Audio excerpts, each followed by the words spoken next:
Hello friends, and welcome to Butterfly Meadows Homestead. I'm Dorinda, and today we are going to be making Italian herb bread in the bread machine. So first we want to go over the ingredients you will need to make this recipe. And as always, the recipe will be in the description below for those of you who just want to get the recipe. So as usual, whenever I decide to make a bread, I always do a lot of research. And I started making Italian herb bread, trying different recipes, and some of them were okay, some of them were good, and some of them were total flops. And I began to research the herbs that was found in Italian food traditionally. And so these are the herbs that I have here that usually are traditionally found in Italian cooking.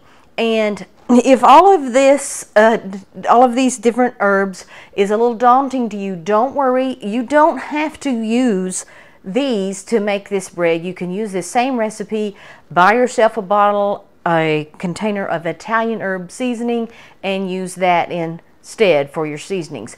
But I found that the mixture of these herbs gives the bread a wonderful flavor and aromatic. It's just so good. So I just wanted to show you the herbs that I'll be using. First, we're going to be using basil. We have a teaspoon of dried basil. We have a teaspoon of thyme. We have a teaspoon of marjoram. And then I have a little small herb garden, and I happen to have oregano, fresh oregano, and fresh sage. So I have about a half a teaspoon of each of those. If you are using the dried herbs, you can go ahead and use a teaspoon, but since I'm using fresh and they have a little more kick to them, I'm using half a teaspoon. I also have a teaspoon of parsley and a teaspoon of rosemary. Now, rosemary comes in these little tiny seeds that look like little sticks, and if you don't like that, feel free to crush it up a little bit. Now, those are the herbs that we're going to be using. And this makes an absolutely delicious bread. It's going to smell so good.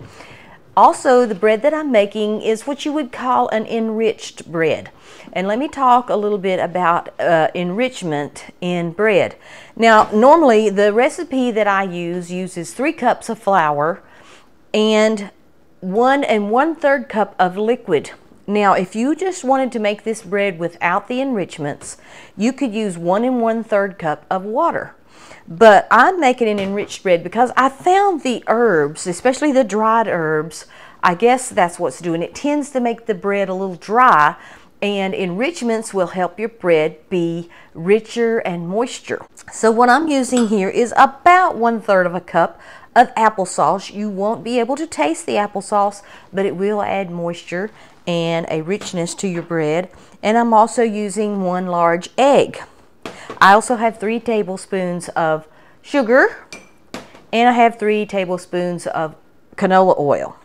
I don't know if I mentioned it, but I also have 1.5 teaspoon of salt and 1 1/4 teaspoon of active yeast.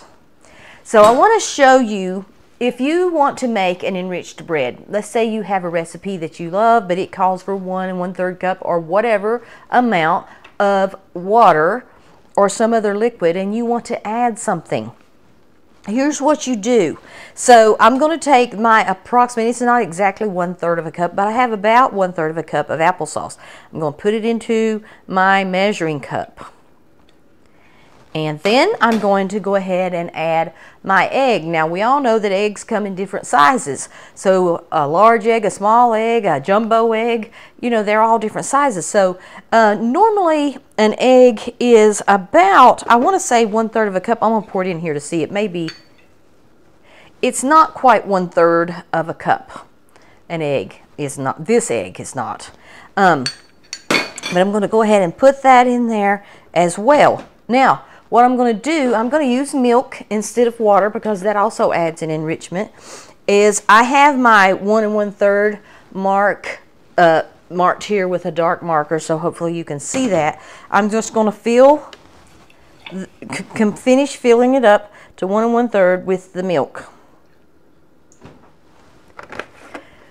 Now, I don't know exactly how much milk that is because I used applesauce and an egg that wasn't quite 1/3, but that's okay because I just finished filling the cup up to 1 1/3, and so that's my 1 1/3 cup of liquid. Now you can do this with any enrichment that you want to use, whether it be, you know, a pureed fruit. I've used banana, I've used pumpkin, you could use a squash. I have some things in my pantry that I want to use up that we're not really eating, and I plan on using it in my breads, using part of it for my liquid, and that way it won't go to waste and it will enrich our bread. It really, the applesauce in this case does not affect the flavor at all. Now there are some things I guess that you could use that had a stronger flavor that might, you know, you might be able to taste, but in this case you don't. So I'm just stirring this up a little bit to break up the egg. That's not even necessary, I just do it. And so the next thing we want to do, we want to take our bread pan, and I'm using the KBS bread machine, and you want to make sure your pan is clean, and we want to make sure our stem in the bread pan is oiled. And a good little trick that I like to do, I have my oil here, is I just dip the part with the hole in it down in the oil, and so that oils my stem and my paddle. And the reason I do that is when the final shape is done and it gets ready to do its final ferment, I'm going to take this paddle out, and that keeps me from having that giant hole in the bread. So now I'm going to add my liquid to the pan. I'm going to go ahead and add my 3 tablespoons of oil, my 3 tablespoons of sugar, my 1 1/2 teaspoons of salt. And now I'm going to add my flour. I'm going to put 3 cups of flour on top of this liquid. 1, 2, and 3. Now I am using a good quality high gluten bread flour. I do not recommend using all-purpose flour for this. The bread flour will give you much better shape in your bread, and you'll be much happier if you'll use a bread flour. So now what I'm going to do is I am going to add my spices to the top, and I'm just going to sprinkle them on top. I have my fresh herbs and my dried herbs.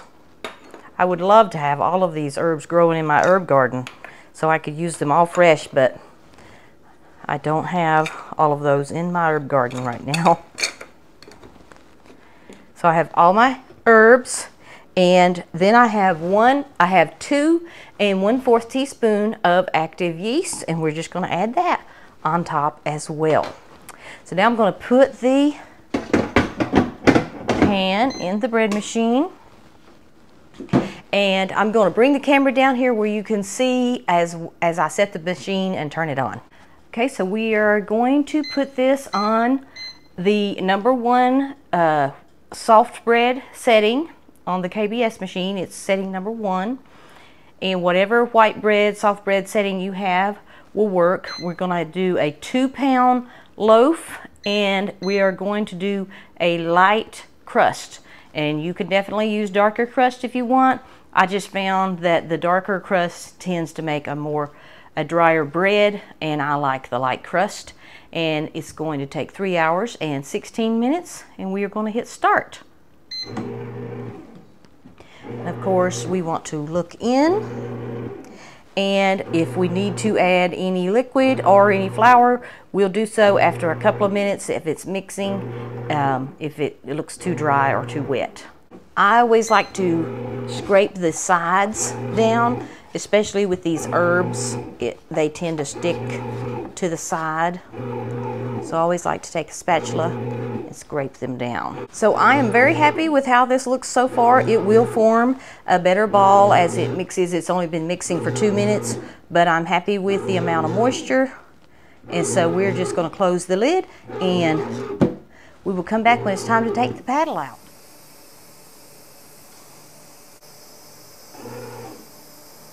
So it's doing its final shape, and then we're going to remove the paddle.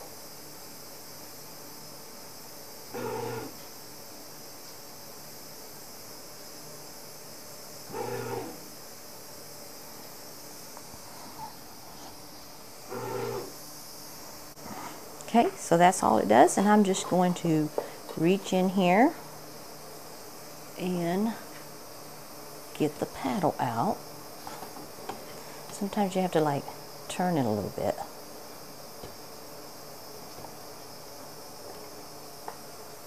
I got the paddle. Then I always like reshape the bread back so that it's not lopsided. You know, just get it nice and even.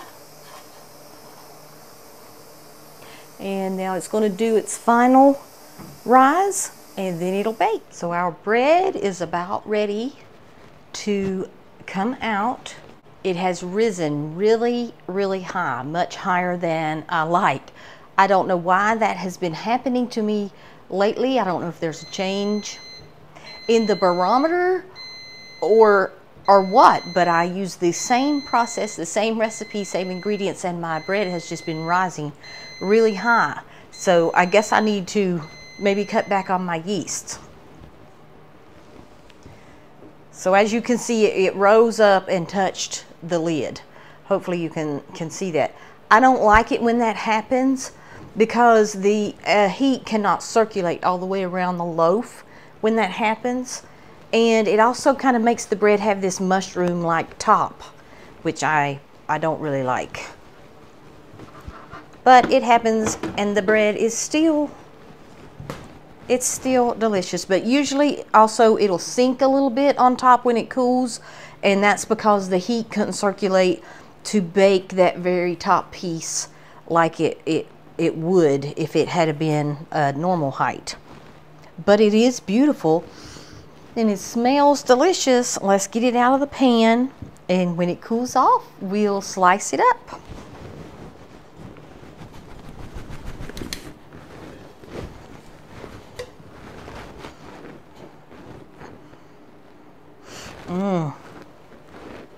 Makes me want to make spaghetti. We'll just lay this little towel over it while it cools, and that kind of keeps it from drying out too bad. And remember to turn your machine off because it will keep warm, and that's just wasted electricity.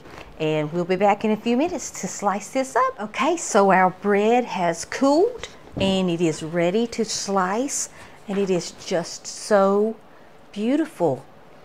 Just look at this beautiful bread. Okay, we're going to put it in our bread slicer. There are Amazon links below in the description where you can find the KBS bread machine and other items that I use. Be sure to check those out. So we are just going to slice this bread and see what it looks like inside.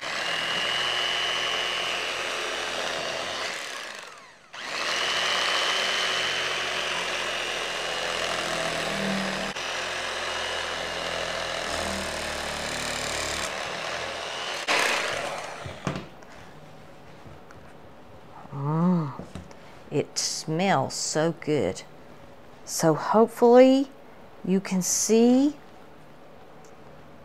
this beautiful crumb. It's very aromatic. It tastes delicious. I've had it. And it just tastes delicious. Makes wonderful sandwiches. It's very soft. Show you how soft it is. It's just very soft. It's a very soft bread. It's very delicious. If you enjoy these videos, please like and subscribe and share these videos. Leave me comments below. Let me know if you like the video, if you tried the recipe, and I try to get back to all the questions that I get as quickly as I can. I enjoy spending time with you. I plan on making some more savory bread recipes. The next one I hope to make is a cheddar cheese bread, which I know is going to be a big hit. I hope you are making delicious bread at your house. God bless. Bye-bye.